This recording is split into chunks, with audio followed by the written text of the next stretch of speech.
Today, a Redditor shares a story of how they messed up their entire family's dynamic. We'll get into that in a bit, but first, today I messed up by making fun of my dad's past relationships and finding out my mom's a cheater. My dad, 41-year-old male, recently got a girlfriend and it seems like it's going well. He's been in too many relationships for me to even count. With girlfriends, with boyfriends, so many people. I was on a call with him today, thought about him, and decided it would be nice, and I made a joke that essentially pointed out just that. It was something to the effect of, "What is this, your 20th?" The thing is, my dad is a serial gossiper. Despite me being his son, he will tell me all about his current relationships all the time. But I will emphasize current relationships because apparently I didn't know about the crap ton of relationships that ended badly for him. He started talking about why he's blown through so many partners, ignoring red flags, them cheating, stuff like that. Then he suddenly explained that when I was really young, he had a boyfriend he stuck with for a while. They seemed perfect for each other, but then the boyfriend suddenly died in a car accident.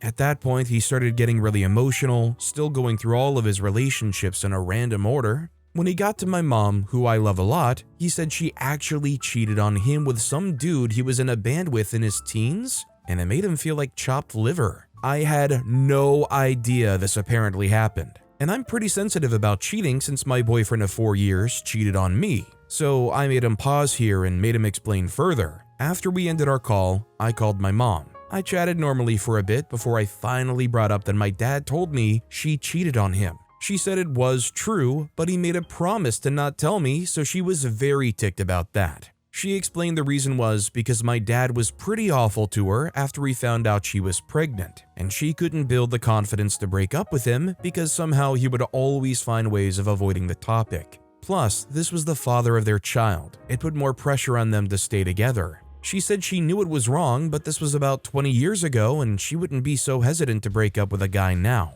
Anyways, I just sat here absorbing my parents' intense relationship drama and likely made the two mad at each other. I feel very drained and it's still morning. I also don't know if me disregarding the fact that my mom cheated is me being a hypocrite when I usually despite cheating. Stuff like this is why I feel like it's not possible to be outright black or white on cheating. Like obviously in most situations it's going to be a bad thing. But there are like weird little edge cases where somebody's in a relationship that's so awful, say what you want about them not just like being forthright and breaking up, but it's kind of a relationship where you see them reaching out for somebody else's comfort or attention or whatnot, and I feel like it's hard for me to outright at least say that this is a terrible person for that cheating. Definitely room for a lot of criticism, but especially when it's your mom, I don't think it's something you write them out of your life over. Mina Mushi commented, "Remember, none of this is your fault and you're allowed to be angry, upset, sad, or confused. You're also allowed to forgive when you're ready. That's love.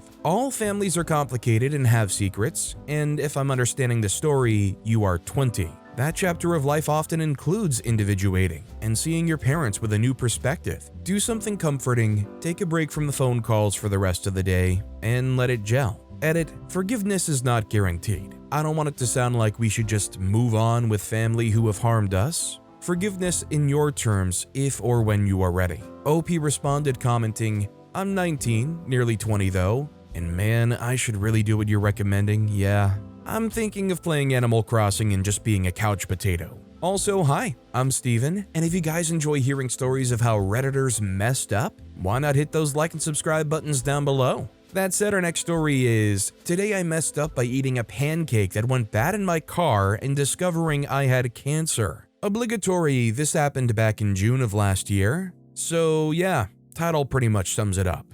I live in Texas and it was a hot summer day, and like the absolute genius I am, I left 2 pancakes in my car. It must have been there from 10 a.m. to about 6 p.m. as I was doing quite a bit of errands and shopping. Long enough that it basically slow cooked itself in the sweltering heat. Now, instead of throwing it away like a normal person, my dumb butt thought, hey, this is fine, right? I ate one of the pancakes when I got home and put the other in the fridge. Next morning, I felt a little off, but hey, it is what it is. I pulled the leftover pancake from the fridge, took a bite, and realized it tasted a little funny. I chalked it up to bad fridge taste. I went out with family to a buffet and felt kinda off, a little confused and not very hungry. I drank a lot of Sprite and ate some shrimp, but felt like I got hit by a truck. A few hours later, right before bed, my body was like, we're gonna make you regret every decision you've ever made. I got hit with the worst fever, chills, and pain imaginable. You know when you feel so bloated, you know you need to throw up to feel better? I struggled to get comfortable in bed, and it hit me. I need to throw up like right now. I made it to the bathroom just in time to throw up a pink sludge. Perfect. I thought I could just go back to bed at this point, but nope. I must have thrown up at least 8 times. My throat was absolutely raw at this point, and it was 2 in the morning. I had work in a few hours, but I had this feeling where I just felt like I was dreaming and I was pretty confused. I let my family know, hey, I think I need to go to urgent care. Turns out, I had severe sepsis. Ended up being moved to the hospital where they kept me for a week, hooked up to IV antibiotics, feeling like death itself. While they were running a bunch of tests and scans, the doctors were like, hey, you've got cysts on both ovaries. Might want to check that out. But wait, there's more. During the scans, they also found a weird lytic bone lesion on my hip and femur. More tests, more scans, and surprise, I had multiple myeloma.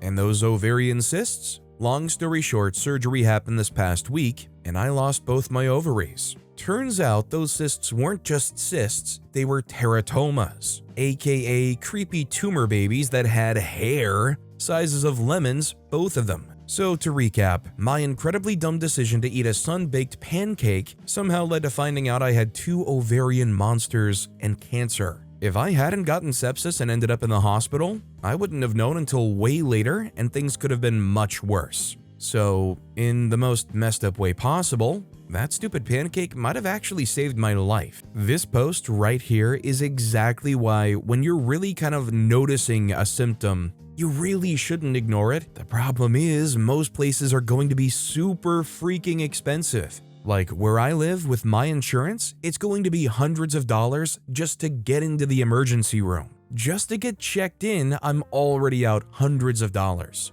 Adastria commented, best freak up ever. The universe was on your side. I'm sorry you got ill and I'm sorry for your diagnosis, but I'm glad you found out in time and neither of those issues is a worst case scenario. I'm hoping that the universe stays on your side and you have a full recovery. Good luck and take care of yourself. Our next story is, today I messed up by eating the wrong thing. I was doing an emergency favor for a friend earlier, and she told me to help myself to anything in her fridge for my dinner. What she failed to mention was that the gloriously golden brown succulent roast chicken that was in there had been accidentally left out of the fridge for a full 24 hours after cooking, and she had thrown the thing in the fridge to avoid flies getting to it as she was rushing out the door. Her intent was to warn me and then throw it out later, but in a rush, she forgot to mention it. Guess what this idiot decided looked like a good sandwich filling. So now I'm waiting to see whether I fall ill. Unfortunately, I am mildly emetophobic, and every tiny gurgle, gloop, and twinge of my stomach is making my heart race and my breathing hitch. Even worse, I'm tired but too wound up to sleep, and I'm hungry but too scared to eat. I'm just glad my kid decided to go for cheese in her sandwich. I'm just taking this story as another check mark for the trusty grilled cheese sandwich. At least with a grilled cheese, you're cooking it to like a melting point. I'm not gonna act like a food safety expert and say that any of the temperatures that grilled cheese would experience would make it safer, necessarily, in like a similarly old cheese type situation. But at least there's like some small part of me that feels like, well, at least it's kind of cooked, right?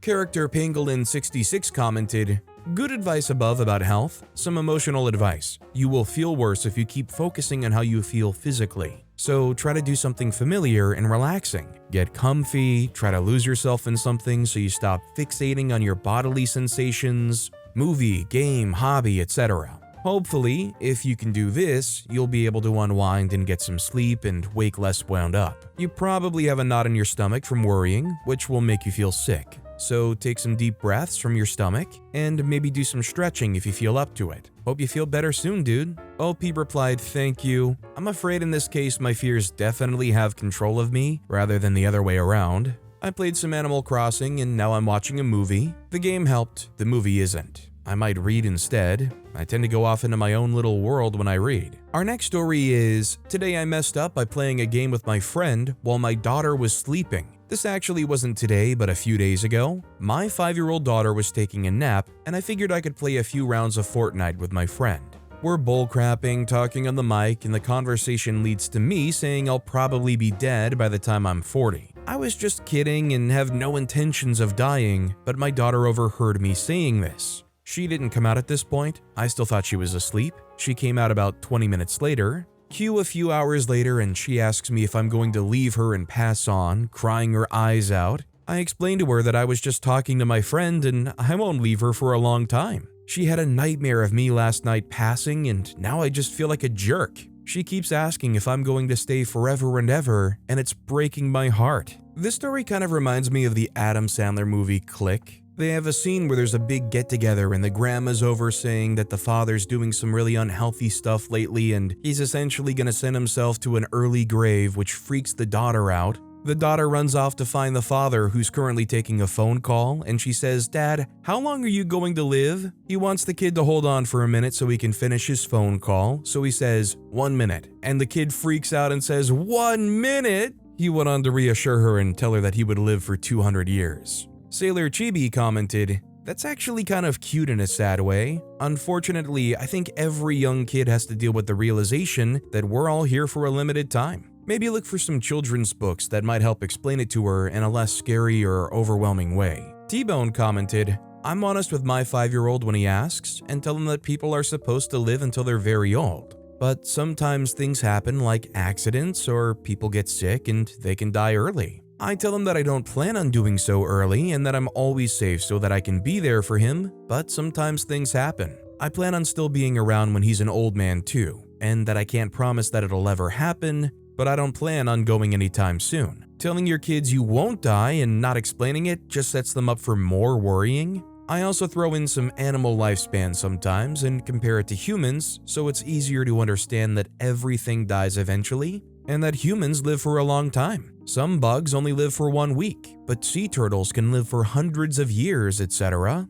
I feel like it helps lessen the sadness of the 'why do things die' portion. Also, that he's only been alive for 5 years and that there's a very, very long time until even I'm an old man. I think every parent has gotten the 'I don't want you to go' sobbing kid moment once they figure out that it is a thing." Our next story is, "Today I messed up by thinking I would get some sunshine to assist me with getting over sickness. I've recently acquired a respiratory infection, almost assuredly allergen related, and whenever I get these, I'm usually super depleted. I never have any symptoms other than a heavy cough and mucus discharge. It typically clears up in 4 to 6 days, with mucus expulsion over another week until it's fully cleared up. Typically, when I feel terrible, I try my best to work out and elevate my body temperature and heart rate. This results in a sort of expedited recovery process. But today, despite my best efforts, I couldn't even complete a workout. All the coughing made me super dizzy to the point where I had to stop lifting after about 4 exercises. I told my buddy, 'I'm calling it for the day. I'm gonna hit the steam room and rest.' Well, wouldn't you know it, the steam room was out of order. I was demoralized because those vapors help a lot. But I still wanted to try and get some sort of relaxation and relief in. I decided, let's hit the pool and just rest in the sun for a bit. Get some vitamin Ds. So I changed into my swimsuit and went to the pool. On the walk to the pool, I had a particularly long-winded coughing fit. It really took me out. I was super dizzy immediately. I set a phone on my alarm and decided to just lay back for a moment. I didn't even finish applying sunscreen before I was so fatigued that I just set the bottle down and sprawled out. What I hadn't remembered was that my phone was connected to my headset via Bluetooth. My headphones were in my bag, so I didn't hear my alarm go off. I woke up about 2 hours later, thinking it had been a few minutes. When I saw the clock, I immediately panicked because I realized I had just compounded my suffering tenfold. I had taken my coughing and dizziness and added in extreme sunburn all over the front of my body. Now I get to spend the next 2 to 3 days not only coughing up nasty crap, but with the sunburn-induced chills and peeling skin. In the future, if I feel bad, I'm just going to rest in my bed and not poolside. All I can really say is, I'm not assuming anything about OP, but if they haven't had a doctor take a look at whatever it is they're experiencing, they really should. Velvet Elevator commented, if you're out of breath from coughing, you probably need an inhaler. Allergy infections can also progress to pneumonia. Lady of Shiver Shale commented, I was about to comment something similar. My cold and really bad hacking cough last year were never a cold or bronchitis.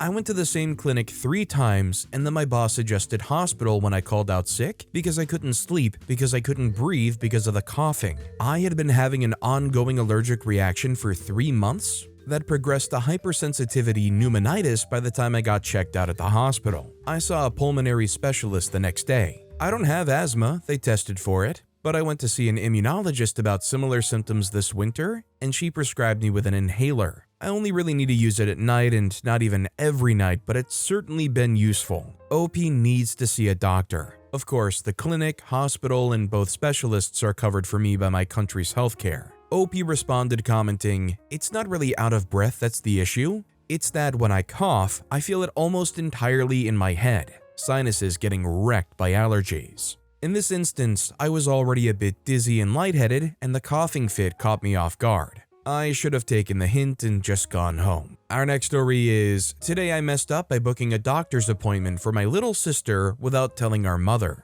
I, 26-year-old male, am the eldest of 4 siblings. There's a 2-year age gap between my closest in age brother and I. However, there's an 11-year age difference between me and my other brother, and a 13-year age difference between my sister and I. My youngest 2 siblings and I have the same mother but different fathers. Last weekend, my mother and her boyfriend went out of town, so I was looking after my youngest siblings. I am very protective over my sister, as I was born female and during my teenage years when she was very young, I essentially raised her as my mother worked long hours and my sister's dad was never around.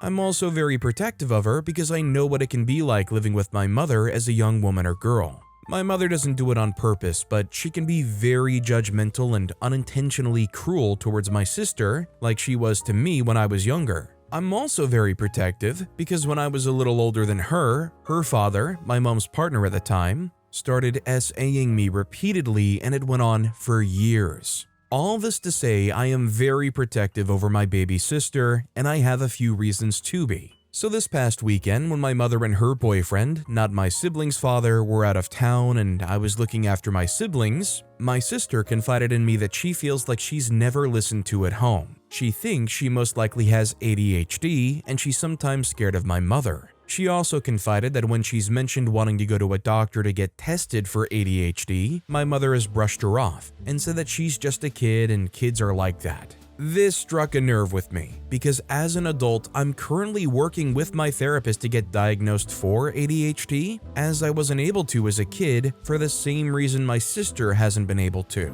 My mother said I was just being a kid. This is where I may have freaked up. I called her doctor's office and booked a doctor's appointment for my sister without telling my mom. My thought process was, if my mom won't take her, I will. Tonight, my sister sent me a text message to say that mom received a text message from the doctor's office confirming the appointment for tomorrow. And when mom asked her what it was about, my sister told her it was an appointment I booked to discuss the possibility of her having ADHD. She told me my mom left the house with her bag, phone, and keys. I tried to call my mom, but she sent me straight to voicemail. After about an hour or so, my mom called me back and said that she was very hurt by what I'd done, and said that I'd lied to her about wanting my sister to come over to my house after school tomorrow so I could take her to the doctor's. I tried to explain to my mom that my sister has tried to talk to her about it in the past, but she said that never happened and then called my 13-year-old sister a freaking lying bench.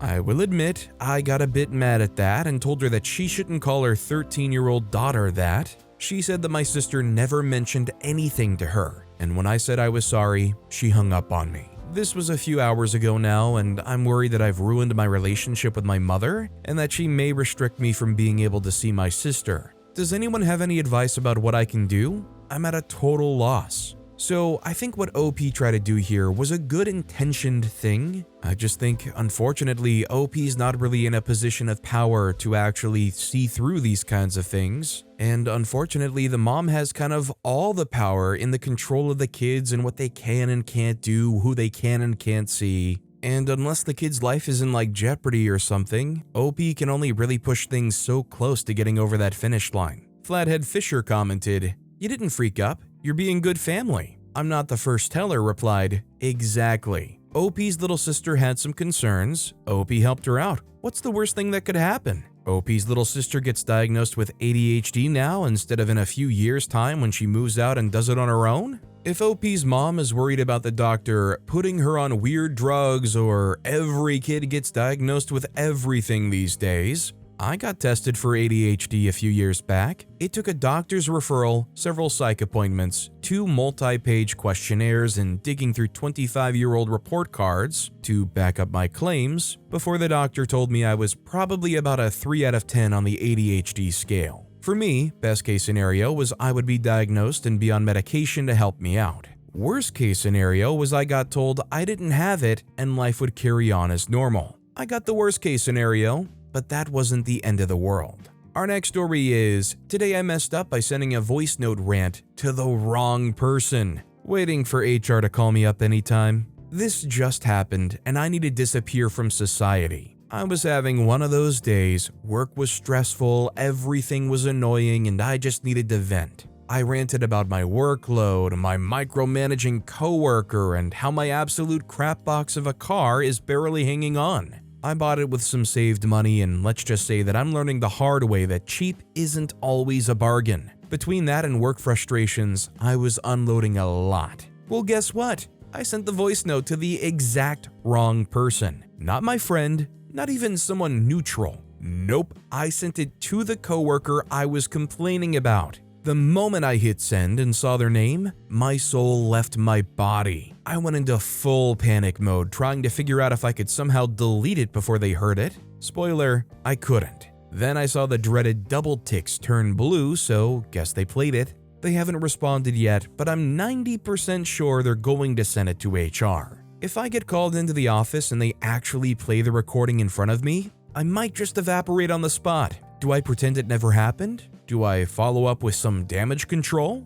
Do I just quit my job and move to another country? So personally, if it were me and I was trying to do the most damage control I could, I would probably say nothing further to that coworker. If nothing immediately happens, if that person doesn't reply, if things go on as normal for a bit, I would continue working in the office and around them as if they weren't even on my mind. That I truly have no strong feelings about them whatsoever and I'm professional and have the basic level of courtesy and whatnot. If after that I got called into HR, I would own it then and there. Truth be told, it's my honest feelings and thoughts. I meant to send it to somebody else that I was confiding in. I accidentally sent it to this coworker, and I fully acknowledge that. If something like that happened, would they really fire you out of a cannon for that? Unless, of course, you said something like, "Oh, I wish they parked a wood chipper outside the office so I could go grab this coworker and throw them into it." Then, maybe they would consider firing you out of a cannon. Lishy June commented, "I've done similar but in text. Not to the person, but someone sent it to them and I got called to HR. I also sent an email to my boss and then she left suddenly and the person I was ranting about accessed her computer and read it. We are human. You said what you said, own it and apologize and hopefully it'll help fix the issue." I am Dizdownica replied and said, "Wait a minute. Your boss left an unlocked PC alone, someone who deals with personal information, company and trade secrets, has privileges and higher, at least, levels of accesses, has left an unlocked PC, someone else who's not granted the same confidentiality got access to that PC, to all the information on it, allowed themselves to read private conversations and such." I have to ask, are people you work with stupid? Were there any consequences for the boss or that coworker for such unprofessional behavior and security breach? This next story is, today I messed up by throwing out a perfectly good air fryer. So the other day, I was heating up some food in the 7-month-old air fryer. It suddenly died. I checked the plug, on and off, nothing. I pressed the GFI, nothing. I tried it in another outlet, nothing. So I unplugged it and ordered a new one, the cheapest one available at a big box store where I happen to have a lot of points, making it cost almost free. It came 2 days later. I took it out of the box and put the broken one in, took it out to the dumpster and tossed it in. Later that day, I plugged in the can opener, nothing. I went back to the GFI outlet and realized there are 2 buttons. I pressed the other button and the can opener worked. I realized that the air fryer I threw out was fine. It was still in the dumpster, but it was at the bottom and there was no way I could reach it. So it went with trash collection a few days later. I feel so dumb. Not gonna lie, I've come to love my 2-drawer air fryer. I think I would literally rip myself to pieces if I made a mistake like this, because that would be like a $200 mistake. Monsty Mama commented, "Same, except mine was a TV that had a glitch that the screen goes black after 2 hours. I dealt with this for years, and then the other day it just blacked out forever. There were no lights on, it was dead. I go to Target, buy a new TV, $120, not bad, and I get home and install it and realize that the power cord of the old TV plugged into the back of the TV had fallen out. So I threw out a glitchy but usable TV. I felt stupid as well." Our next story is, today I messed up by shattering my whole family's dynamics. Technically, it was 2 days ago, but it all erupted today. I, 21-year-old female, am visiting my family from abroad. During this visit, my younger sister, 19-year-old female, stopped by to also visit and brought along her boyfriend, 24-year-old male, for the first time. They were only here at my parents' house for a weekend, and after they left, my parents began talking badly about him in particular.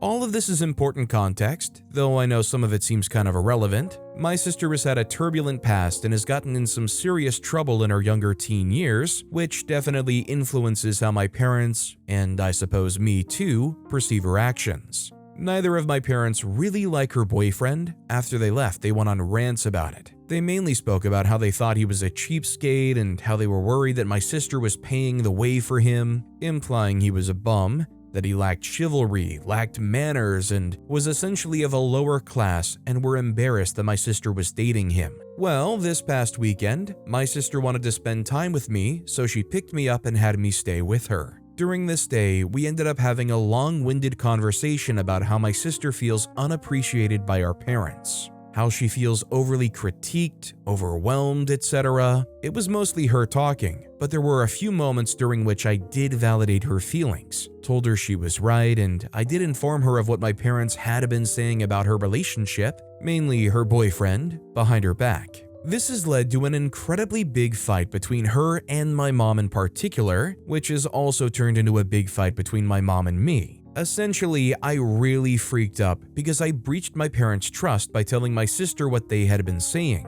My mom now blames me for turning my sister against her and is very angry with me. My sister's also really angry with me because during the week between her visiting with her boyfriend and later coming to pick me up, she had called me to ask about our inheritance on our dad's side. The call in itself had felt really inappropriate to me and had made me feel incredibly uncomfortable because she was essentially talking about our grandmother dying as if it were nothing and our dad inheriting a large sum of money, which he stated he would use to pay off our student debts. What made me even more uncomfortable was that her boyfriend had been present during that call and I hadn't known I was on speaker. I ended up telling my parents about it, and while I did tell my sister that I was really uncomfortable by the call and the fact that her boyfriend had been there, I did lie and say that I hadn't told my parents. This was my dad's idea because he said if him and my mom laid into her about it, she would know I blabbed and it would affect our relationship. So he said it was better if they pretended they didn't know and I acted as if I hadn't told.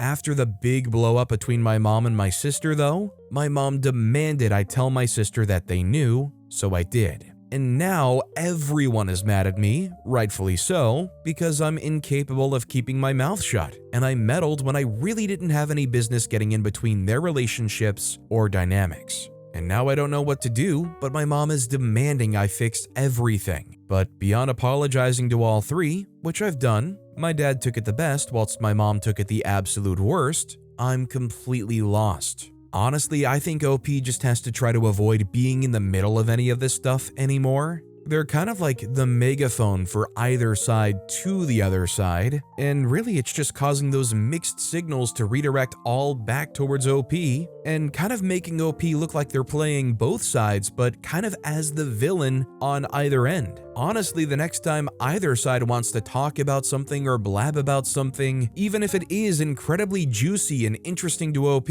maybe they should just make it clear they want to avoid any kind of talk or getting involved in it. One happy mom commented, "From here on out, refuse to be the mediator. If someone starts saying something about someone else that's unkind or could be hurtful, change the subject. Ask them to stop or excuse yourself. If someone asks you to pass a message other than something simple like dinner is at 8, tell them because of past misunderstandings, you would prefer if they convey their feelings directly to that person. As for the present, the best you can do is apologize and tell them that you would like to avoid future conflicts by engaging in direct communication as a healthier alternative. Our next story is, today I messed up by buying what I thought was coffee creamer. For context, I'm an absolute sucker for anything with a seasonal flavor. I make apple cakes for family using boiled cider in the fall. It's not available pre-made in my country, so I reduce fresh, unfiltered apple juice for about 3 hours with some spices until it's about a honey consistency. I added it to coffee and cocktails just to see what it was like.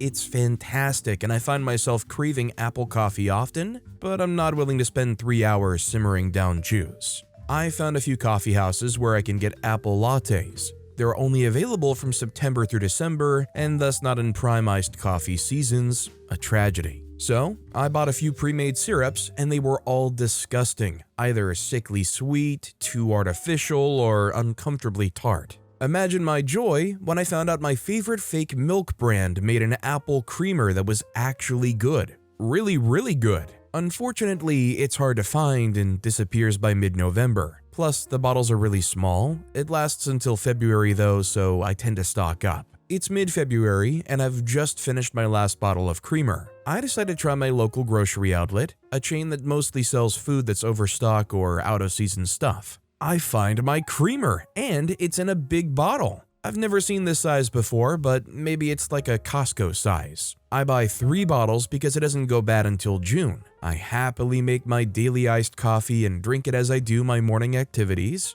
It's delightful, and I keep doing this for a few days. Sometimes even making myself a second coffee because this batch is better than normal. Until one morning, I skip breakfast and while painting, realize my hands are shaking. I shrug it off as just one of my health issues acting up until it happens again and again. When I go to throw out the first bottle, I look at it again as I peel off the label to recycle the bottle. It is not creamer, it is pre-made latte. I've been adding coffee to my coffee. Where normally I add creamer, ice, and water to my Keurig small setting, I've just been adding this in ice because it isn't as sweet and doesn't need watering down. I've been at least doubling my caffeine intake. I feel like this could have been so much worse. I thought OP was going to say like they looked at it again and they realized they were drinking apple-scented Drano instead. You know, oops, I accidentally drank 2 liters of Fruit Fly Destroyer in my coffee. IzzyB89 commented, "On the bright side, at least it was just extra coffee. I really thought you were going to say that it was apple-flavored alcohol instead, and I was even more concerned about your shaking hands." Our next story is, today I messed up by eating chocolate while doing a yoga move. I recently started PT and was assigned several exercises to do to improve my core strength. This evening, I was down on the floor doing all of them, and I did all of the hard ones first. Then I stood up, took a quick break before doing the last couple that are more relaxing stretches. I deserve a treat though, right, for finishing the hard ones? So I popped a slice of chocolate orange into my mouth and then got onto all fours to do the yoga move cat-cow, where you alternate between arching your back up like a scared cat and down like a relaxed cow. So I start doing this with the chocolate in my mouth, as you do, and of course, since it's yoga, I automatically start doing the deep breathing that's associated with yoga in the nose, out the mouth. On the second rep, when I bring my head up and do a deep inhale through my nose, I suck the chocolate into my nose, causing an instant burning sensation. I try to ignore it and finish the reps, but it's getting worse and worse, and then I just start sneezing and chocolate is coming out my nose. Who knew that eating chocolate while doing yoga was so dangerous? I actually thought OP was going to say like this is a yoga class or something, and they like forgot their chocolate in their pocket or something. I don't know my yoga poses, but there would be one where like OP's on their back and they're like lifting their legs, and it just looks like OP completely did themselves right there on the yoga mat. That's where I thought it might end up anyways. Our next story is, today I messed up by not setting an alarm. Last night I got off work early, had dinner, and was looking around trying to decide what to do with the several hours before I had to be in bed. I didn't want to watch TV, play games, read or stare mindlessly at my phone, and I wasn't particularly interested going outside, seeing as it was absolutely pouring. Lacking anything better to do, I started reorganizing my yarn. Well, I came across some yarn I'd forgotten about, and it sparks a memory of a pattern I'd been looking at. So I pull up the pattern to check if it was the correct size yarn, and it was. Now I figured out what I'm doing for the evening. I put on a podcast in the background, get out my knitting needles, and cast on. I get so into knitting that it isn't until the latest episode of my podcast ends and it switches to a random one with a deeply annoying presenter that I shake myself out of my zone, front panel of the sweater half knit. I stretch and check the time, only to realize that not only have I completely missed my bedtime, but I only have 3 hours before I have to be up for work. And the worst part is I know myself well enough to know that if I get really involved in something, that I will not notice time passing at all. I almost always set a timer if I have a specific time I need to do something, but because I was sure I had so much time before needing to get ready for bed, I didn't set my alarm to get myself to put the needles down, and now I'm dragging butt in the middle of my work shift. I have creative endeavors. I like kind of like world building, like potentially writing stories. I enjoy editing like funny videos that my friends and I play in video games, but I don't have the ability to just get like that lost in it. Now, when I get started, I do have this like mindset of I need to finish it in one go, so I might be spending so many hours working on it, but I would say that that's different than like completely losing myself in it. I wish I had that ability. Our next story is, today I messed up by filling in the wrong person's medical history. I have a dental appointment tomorrow. My 3-year-old son has a dental appointment the day after. His appointment is at a different place from mine, and they have different admin systems. Today I got a text message telling me to complete a form about my medical history before my upcoming dental appointment. I clicked the link, filled in the form with my details, and then clicked submit. I then got to a page saying something like, "Thank you for filling in the medical history for son's name." This was when I realized my mistake. So I told my kid's dentist that he is currently pregnant, that he had his appendix removed as a teenager, and that he has recently been prescribed medication for a yeast infection. Well, that's kind of awkward. I mean, I know like really the only people that are going to see that are going to be like medical facing professionals, but it still kind of feels like you gave them your entire medical history without them needing to know any of it. Like realistically, Susan, the receptionist who may see all of this information or like helps remove it all, she's not going to think anything of this stuff, or she's not really going to remember any of it, but it still would feel kind of embarrassing. Buttercup Fits commented, "Let me tell you, this happens so often that it follows a pattern. Parents start with their child's info, and then at some point on the form, they go into autopilot and start answering for themselves. It's like a fun little game every time, figuring out the moment while reading it back." Our next story is, today I messed up by not checking the weather before I got high. I moved to the Midwest of the US 7 months ago from some place that never gets natural disasters. I know about tornadoes in theory, but I live outside of Tornado Alley, so I figured there couldn't be that big of a chance of one hitting. Anyway, was stressed out after work and decided to smoke a bit, hit the Benjamin just enough to be a danger to myself and others when the power went out, and I noticed the wind was super loud. I checked my weather app to see that there's a tornado warning for tonight. The consequences of my actions are me, right now, being an unfortunate level of stoned, laying in bed in my 3rd floor open-air apartment with no basement, and trying to decide whether I should go hide in the bathtub, or drink to make time go faster, or both. I would say that I live in a place that isn't necessarily Tornado Alley, let's just say, but I can recall having lots of tornado watches, and I can recall once or twice having a tornado warning. For anybody that doesn't know, tornado warnings mean that a tornado has been sighted and has touched down in the general area. So OP being level 19 stoned and freaking out on a 3rd floor apartment open air, tornado warning rings out, you probably get that alert on your phone. I can imagine, it's not a fun time. 12 Trains commented, "The chance of being hit by a tornado, even in Tornado Alley, is astronomically low.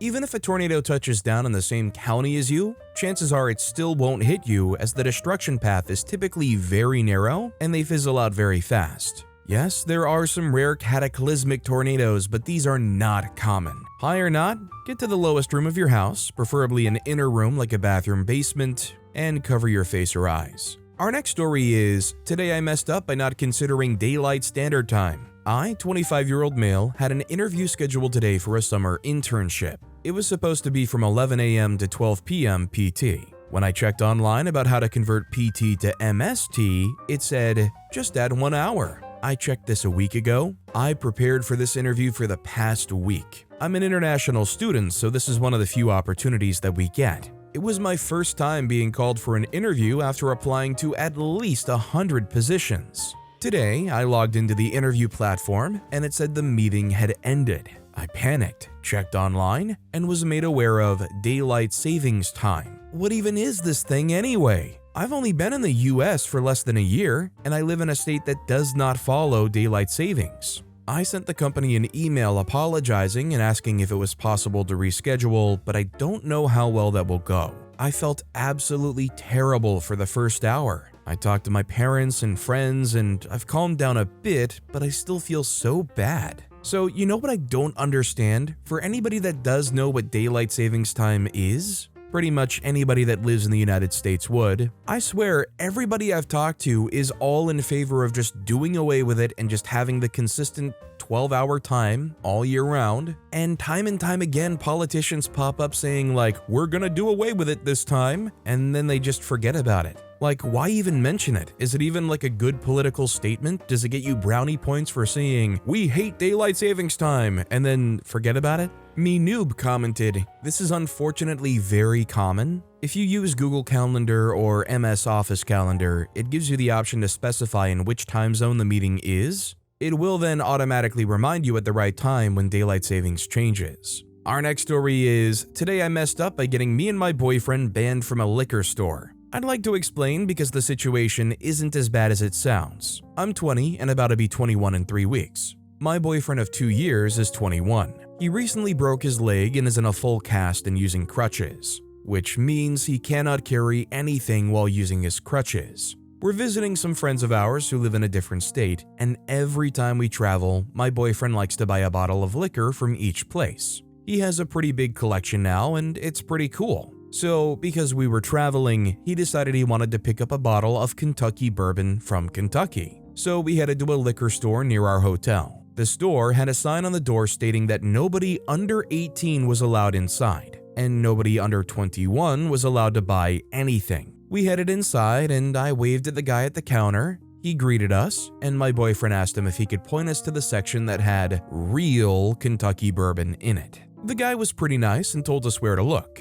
We headed to the section, and my boyfriend took a while looking around and finally decided on a specific bottle, which happened to be on the lowest shelf. Since he 1, can't reach the shelf, and 2, is on crutches and struggles to hold anything, I reached down and grabbed the bottle. We also grabbed 2 other bottles our friends asked us to pick up for them. We both headed for the register and I set the bottles down. We chatted with the guy for a bit before we asked for my boyfriend's ID. He showed it and the guy began to ring us up. Before we got to pay, he turned to me and asked to see my ID. Confused, I asked why he needed it since I wasn't buying anything. The worker said that I looked young, so I just shrugged and handed him my ID. He checked it over and even scanned it before handing it back and apologizing. The worker then informed us that he couldn't legally sell us anything. Confused, we asked why, and he said that since I wasn't 21 and clearly was the one carrying the items, he couldn't sell them to us. Confused again, I asked him to clarify why he couldn't sell us the liquor. He explained really kindly why and then said that since we technically broke the rules,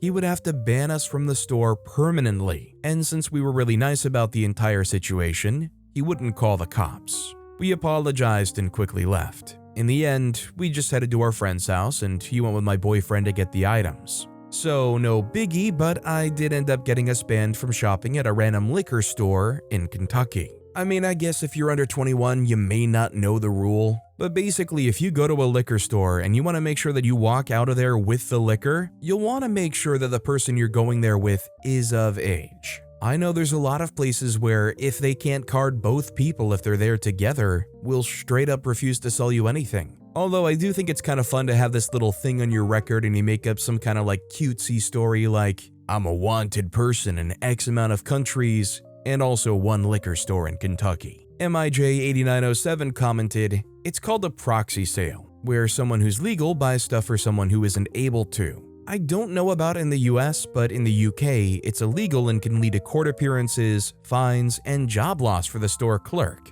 and serious trouble for the store manager who holds the license to sell alcohol. There wasn't any need to call the cops, and they wouldn't have done anything other than ask you to leave the store. Our next story is, today I messed up by getting drunk at a stranger's house party, throwing up from the window, and passing out on her couch. I got invited to a house party last night. In retrospect, I should have said no, but I was invited by the guy I've been on a few dates with. We'll call him L, and it seemed like a good idea somehow. I didn't know the host, but there were a lot of people invited who didn't know her either, so I thought it would be okay. Of course, I have terrible social anxiety, so I pre-gamed a bit by myself at home. Just enough to get a comfortable buzz, although I'd had a couple of glasses of wine with lunch and mixing wasn't a good idea. So there were a lot of people at the party, which is usually fine because it means I get to go unnoticed more easily. But L, as it turns out, is super popular, so we spent the night greeting people I had never seen in my life. There was a lot of alcohol and drinking games, and I kinda bonded with a few of his friends over playing a few games.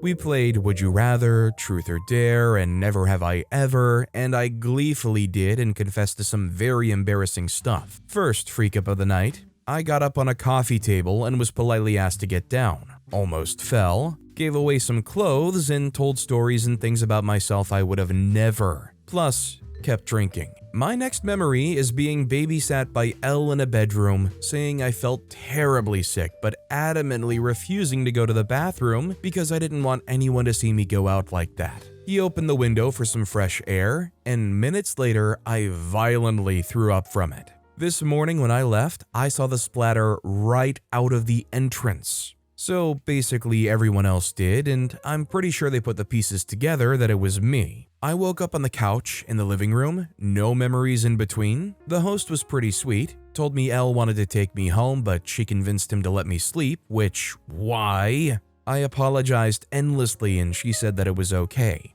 I had to throw up, in the toilet this time, before I left. Didn't even bother to find all of my clothes, there's a couple missing. I want to crawl into a ball and never leave my bedroom again. Well, I don't know how old OP is, but I'm gonna say this is probably just a very good life lesson that OP had to learn. Or maybe the start of an awakening for OP to have to analyze whether or not they have something that they need to work on. Lost in Spas commented, another person looking out for you. Maybe you'll appreciate it, maybe you won't, but here goes anyway. A lot of people said, know your limits, and played this off as a random party foul. Sounds like it's more than that. You mentioned you already had a few glasses of wine with lunch. Sounds like 3. Normal people don't drink like that. Sounds like you're an early stage alcoholic. It can get much, much worse. My friendly advice to you is to stop drinking now before you end up pregnant and not being able to hold down a job.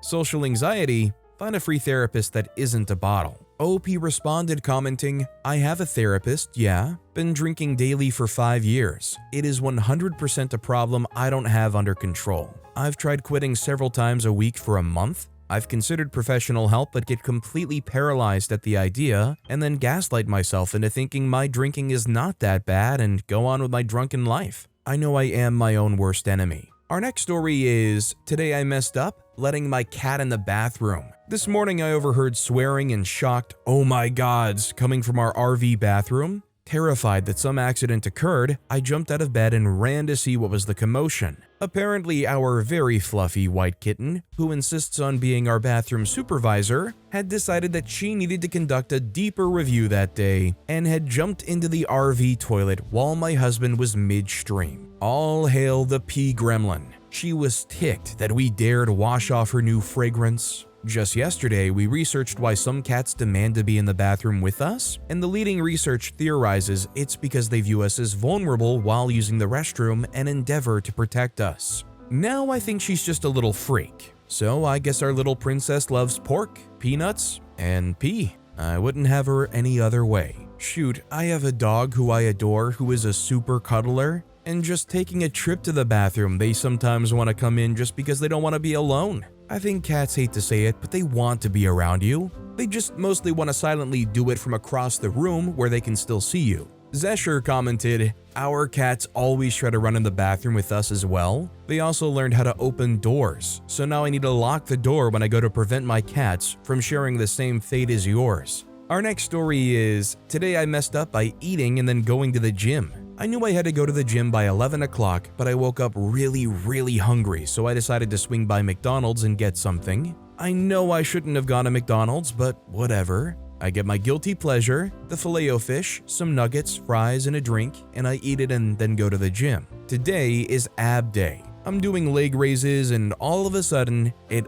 all comes up. Vomit everywhere, everyone's staring. I don't know any of these people. I'm new to this gym. Everyone's looking at me as I do the walk of shame to the bathroom to get cleaned up. When I come out, 3 employees are cleaning it. 3? That's so embarrassing, so I go over there and apologize. One of the employee girls was really hot too, so that was extra embarrassing. Anyways, TLDR, today I messed up by eating a Filet-O-Fish and then throwing up all over the gym floor. Honestly, I think it could have been worse for OP.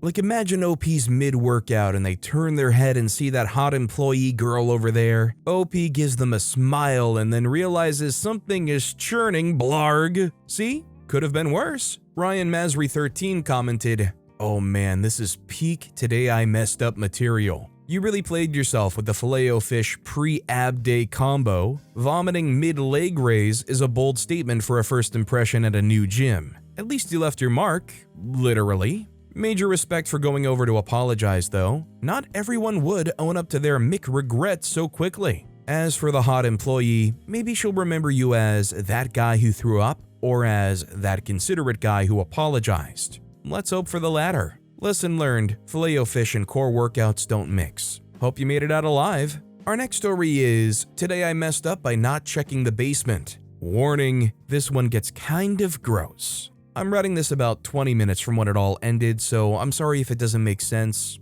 I, 21-year-old male, am a college student who spent the last week and a half home for my school's spring break. My parents had decided that they were going to visit my dad's parents a few states over for the week, so they figured they could save money on hiring a dog sitter by just letting me watch him for the week while they were gone. This sounded just fine to me, since I had a bit of work to do anyway, and if the only responsibility I had was taking care of the dog, how bad could it be? Sure, I've never been real close with him since the rest of the family liked dogs a lot more than I do, so I just let them take care of him for the most part and fight for his affection while I sat back. But I had my mom's instructions for the dog sitters on how to take care of him, so how hard could it be? For some necessary context, my family is pretty well off with a reasonably big house and a finished basement. It's a beautiful place. All blue walls and thick white carpets and gold accents, since my mom is really into interior design, but it's big and open and mainly used for guests and stuff. There's also a small room near the back, designed to be a spare bedroom, but ended up kind of like an office space.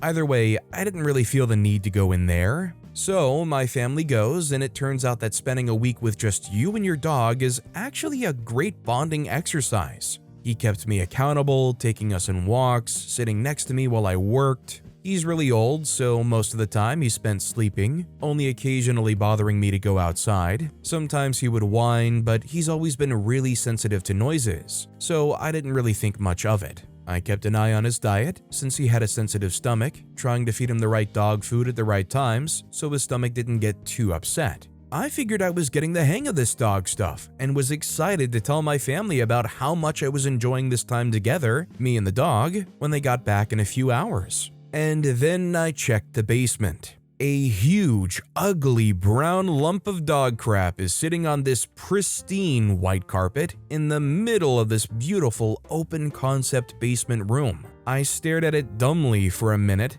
then I sighed and went to get the cleaning supplies, but before that, I glanced in the office area. Piles and piles of it. Remember how I was trying to watch his diet so his stomach didn't get too screwed up? Well, joke's on me because that just meant all the crap was diverse in appearance. Hard and cold lumps, orangish, watery puddles, little craplets trailing in a line, all on this thick, white carpet. I cleaned it up, but barely. It's been 2 hours and I still feel like Lady Macbeth, washing my hands over and over again, and still I smell the cleaning chemicals and the crap stink underneath it. I only hope I hid the evidence well. Either way, looks like pet care is not in my future. Time for a long, hot shower. I can only imagine OPs doing whatever while the dog's mostly sleeping. Very occasionally they'll get up and go somewhere else and then come right back. So you think to yourself, oh, okay, they're just stretching their legs or whatever. No, they were just going to deliver their third dump of the day on the white office carpet. Ashim commented,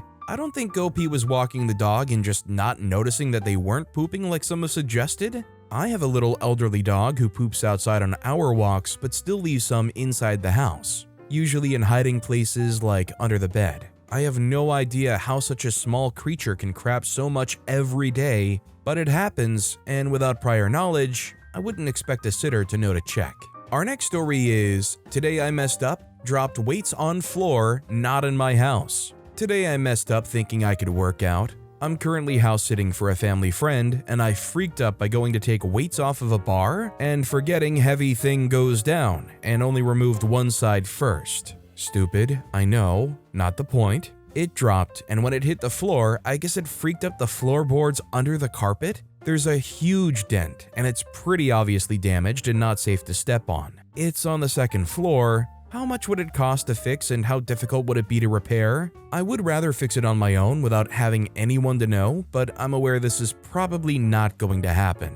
I hate confrontation and I really don't want to upset this family. I feel horrible. I know they would probably be a little annoyed and possibly laugh, but I'm mortified and wishing I could do anything to change what just happened. Update. Texted the owners, shout out to 2 of you who soothed my fears. My dad is a contractor and has been working in construction for longer than I've been alive, so he swung by and confirmed what Reddit has told me, the subfloor broke, and that he could fix it no worries. The owner assured me that it was okay and accidents happened, thanked me for telling them, and then asked for more pictures of their pets. Thank you everyone for advice, except for the guy that told me to take them to court, LMAO. Somebody told OP to take them to court? For what? For having dangerous weights? For having a fragile subfloor? All I know is if I were in OP's shoes, I would be freaking out. I don't know anybody that works construction. Las Vegas boy commented, I have a family who a long time ago rented a house from someone.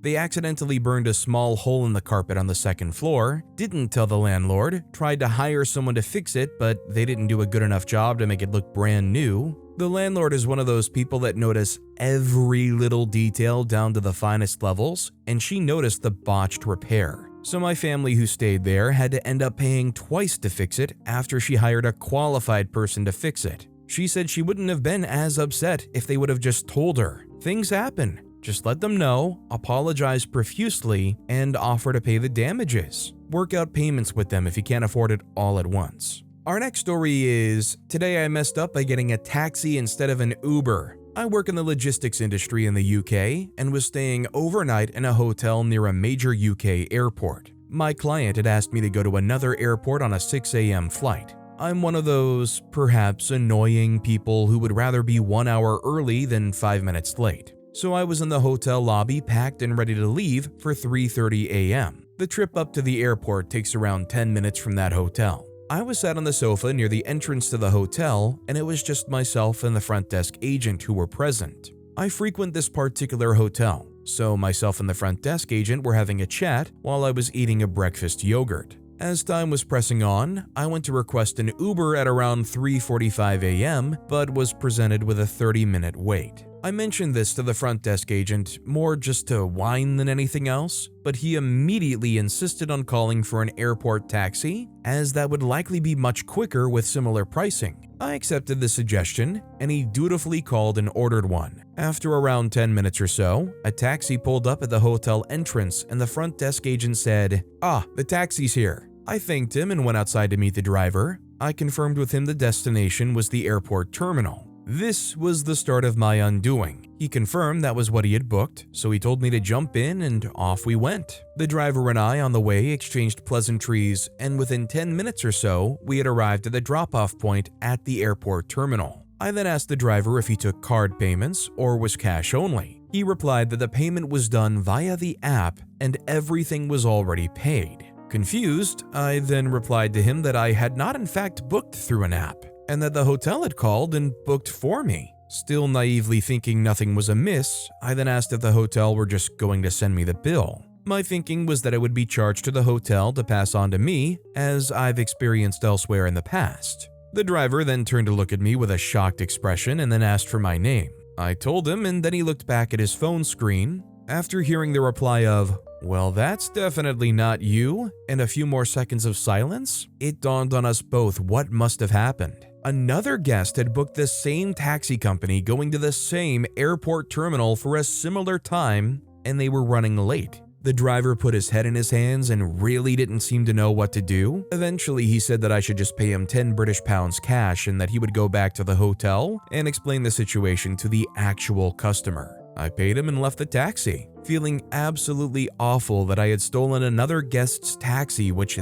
they were ultimately billed for. When I returned to the hotel a few days later, I mentioned it to the front desk agent and he confirmed that I had indeed taken the wrong taxi, as my taxi arrived shortly after, and apologized for the confusion as he also thought it was my taxi. Moral of the story, check it really is your taxi before getting in. Don't assume. Confirming only the destination may not be sufficient. The bottom line here is if you call and order a taxi with a specific name, the taxi driver really should be going out of their way to make sure that, hey, is this so-and-so's name? Realistically, I don't think this is on OP at all. This is on the person who came to pick somebody up and kidnapped another person. Bob Kickflip commented, "Pre-Uber, I booked a taxi with my girlfriend at the time after visiting some friends, and while waiting, saw it pull up maybe 50 yards away. Started walking up and saw some other people grab it and drive off. Can't recall how we knew it was ours, maybe they texted the number plate, but we called up as it drove away and they made us rebook. This was much less likely to be an understandable mix-up too. I hope the other guest was able to get in your taxi and get to the airport in time. If they did, that's a great near-miss story to have afterwards." But with that being said, that's all the time we have for today. Now, if you want to hear another crazy story of how a Redditor severely messed up, check out that video on the left. Or if you missed my latest video, check out that video on the right. That said, I'll see you all next time with some more stories.